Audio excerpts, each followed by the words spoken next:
Kok iso apa? daganganmu rusono aja neh menyangkuli pancing. Mancing ki yo kegiatan Mas ben gak jenuh. Sik rungokno, aku ki dikongkon bojoku kon ning nggone Mas Ki Purnitur tibake wong penggane mancing.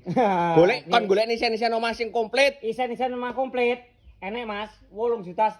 Olehe 1, 2, 3, 4 kae. Derasno sitok-sitok, heeh, ya. Iki nomor 1 lemari bajune. Ki sing 3 pintu. Oh, gedhi tenan bae. Nomor 2 iki Mas, iki luwih gedhi neh.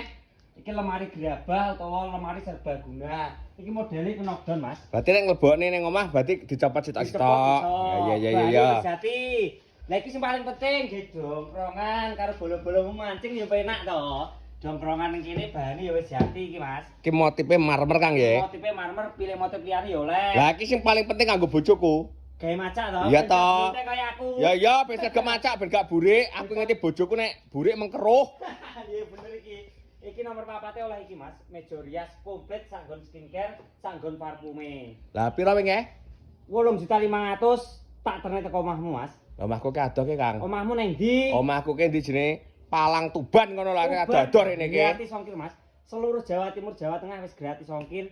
Lah bayare barang ki wis teko nang omahmu. Oh ngono. Lah iki sak dulurku pengen tuku masa iku kudu rene no. Ora perlu rene Mas. Pesen online lho penak. Ngisore bawahe bio Mas ki lengkap to. Mbok tulungne pesen isen-isen omah patang barang 8.500.000. Ya.